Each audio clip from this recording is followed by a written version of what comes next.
Bonjour, bonjour. Donc voilà, aujourd'hui, petite vidéo pour vous parler d'un projet point de croix euh, que j'ai décidé de réaliser. Donc, il s'agit d'une grille que l'on trouve sur Etsy qui s'appelle un Romantic Couple et que j'ai trouvé magnifique. Donc, c'est un tableau un peu vintage. Je suis désolée, mais je n'ai pas la photo en couleur à vous montrer. J'essaierai peut-être de faire une incrustation. Euh, Tout simplement parce que mon imprimante a décidé de vomir sa cartouche couleur et de tomber en panne au niveau des couleurs. Donc, en plus de ça, quand j'imprime mes grilles, c'est en noir et blanc.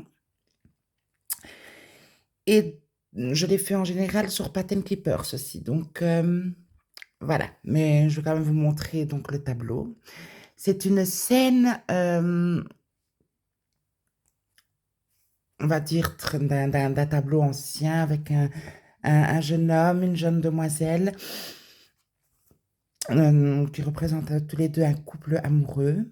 Donc voilà, moi j'ai choisi de faire ce magnifique tableau en fil de chez DMC. Donc j'ai passé une énorme commande sur la maison du Canva où j'ai commandé tous mes fils. Je pense que nous sommes à environ 75 couleurs, si je ne dis pas de bêtises. Et voilà, je le fais donc en 18CT. Donc, je vais un petit peu vous montrer la commande que j'ai passée et l'avancée du début de mon projet. Voilà, donc après mûre réflexion et le nombre de quantités de fils que j'ai dû commander pour ce projet, il me fallait un système de rangement. Parce que, je ne sais pas si vous voyez, j'ai des petits bacs comme ça que j'achète chez Action. Mais à un moment donné, tout est mélangé et ici, comme c'est pas un kit acheté, c'est des fils que j'ai commandés donc en échevette de chez DMC et je me suis fait un énorme, énorme plaisir. Je me suis offert le classeur de chez DMC avec un système de chemise et des archets. Donc, je vais un petit peu vous montrer les couleurs. Pour le moment, il n'y a que les couleurs du kit à Romantic Couple qui sont dedans. C'est déjà pas mal, croyez-moi, le classeur est déjà presque prêt, plein, excusez-moi. Et, et puis voilà, donc moi j'ai trouvé ce système-là, c'est des petites chemises avec un système d'archet.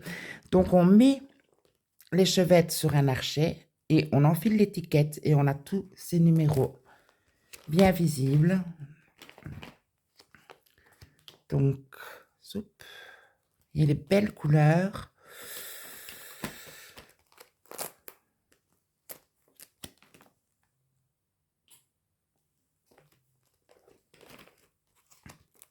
Alors, j'ai profité du vendredi Black Friday sur la maison du Canva. Tout était à 50%.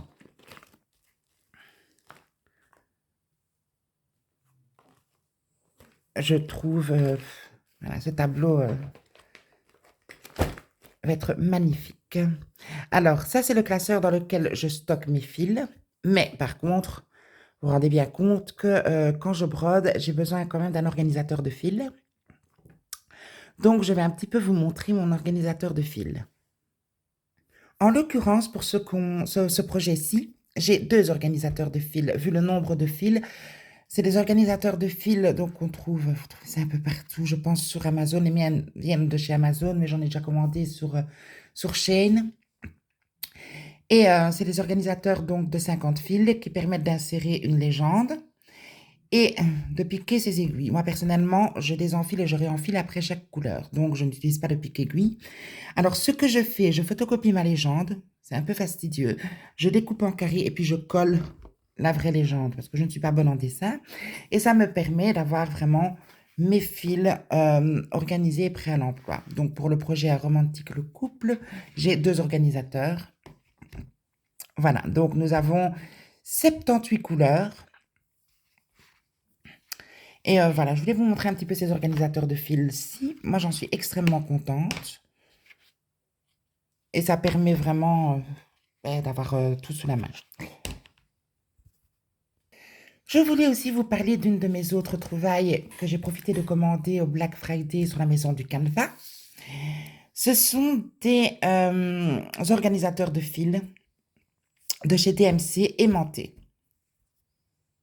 Alors moi, vous le savez, j'ai ma valisette de chez DMC que je m'étais offerte dans un magasin en Belgique, Veritas, il y a quelques années et que j'aime d'amour. Ça me permet de mettre ma grille, version papier, et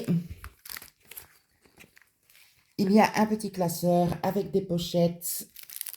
Et ce petit classeur va me permettre, pour un futur projet, de venir y accrocher mes nouveaux organisateurs de fil DMC. Donc voilà. Maintenant, je vais vous montrer quand même la broderie. C'est quand même le plus important, je pense. Donc, je la réalise sur du 18CT. En EDA. Donc voilà, ici, j'ai préparé mon quadrillage et j'ai commencé à broder. Alors, je vais vous montrer le dessous, c'est pas trop dégueulasse, mais voilà. Personnellement, je m'en fous un peu de l'arrière d'une broderie, moi. C'est l'avant qui compte. Donc, on est vraiment sur beaucoup, beaucoup, beaucoup de couleurs. C'est impressionnant le nombre de couleurs. Alors, j'ai arrêté les tambours à broder, les métiers à broder, parce que simplement, ça me fait perdre du temps pour débuter et finir mes fils. Je m'explique. Quand j'ai des grandes toiles comme ceci, à faire des tableaux, ça déforme ma trame, ça ne me permet pas d'aller aussi vite que je le voudrais et j'estime que je suis bien régulière, voilà. Sans tambour, j'ai pas ma toile qui fronce, ça ne bouge pas. Donc, j'ai pris la décision de ne plus mettre de tambour, mes toiles sur des tambours à broder. J'ai des cadres, je les ai montrés dans d'autres vidéos, mais honnêtement, pour moi, le tambour et le cadre est un handicap plus qu'autre chose. La broderie devant rester un plaisir et non une contrainte. De plus en plus, je n'utilise plus de tambour ou de cadre. C'est un choix qui m'est personnel. Et je respecte les personnes qui en ont besoin. Moi, personnellement, j'ai pas trop de problèmes de tension, donc je ne m'embête plus avec tout ça. Ça me permet de broder beaucoup plus vite et de pouvoir avoir accès facilement à l'arrière de ma toile. Donc, ici, je pense que j'ai fait 750 points, donc mes premiers 750 points. Je commence donc dans le bas à droite de ma broderie. Et j'y vais par page, hein. Donc voilà, ici, j'ai bien marqué que c'était la page 20, puisque la page 20 correspondra à ma première page. Donc j'utilise un bic pilote friction effaçable à la chaleur. Et je fais mon quadrillage donc de 10 par 10 et je trace ma page. Donc là où mon diagramme se termine. Donc voilà, pour cette magnifique broderie. Ben écoutez, moi je suis vraiment très contente du service de la maison la maison du Canva. J'ai déjà commandé plusieurs fois chez eux et personnellement, ça a été assez rapide, 78 couleurs, ils m'ont tout préparé, il n'y avait pas de manque de stock. Tout est arrivé dans un bel état et voilà. J'avais envie un peu de changer, de tester autre chose. J'achète tout le temps des kits et j'ai découvert Etsy et les grilles de pointe croix. Donc, j'ai décidé de m'y atteler, de pouvoir, en fait, ça me permet de pouvoir un petit peu faire des choses qu'on ne trouve pas nécessairement dans les kits traditionnels, de travailler avec des belles matières, donc de la toile ici, je pense que c'est LMC, c'est la marque de la maison du Canva, mais avec des fils, des vrais fils DMC. J'ai remarqué cependant un petit problème avec mes fils DMC, je ne sais pas si c'est que pour le noir, mais le noir, je trouve qu'il s'effiloche pas mal. Donc, je suis obligée de travailler avec des aiguillets un peu plus courtes. Pourtant, je le paraffine. J'ai un petit bloc de cire, que tout le monde connaît, je pense. Et il s'effiloche assez pas mal. Sinon, vraiment, je suis contente du résultat. Mais comme je vous l'ai dit, Pour ce projet-ci, en tout cas, voilà, j'ai un peu laissé tomber le cadre et le métier à broder. Mais voilà, j'espère que cette petite vidéo vous inspirera. Donc, c'est tout à fait possible d'acheter des grilles numériques sur Etsy et de les réaliser. Vous pouvez les imprimer en PDF. Et moi, je le fais. J'ai une version papier et j'ai aussi une version Pattern Keeper. Voilà. Parce que je trouve que c'est plus facile quand même avec Pattern Keeper. Pour la broderie, je m'y perds beaucoup moins que sur une grille papier.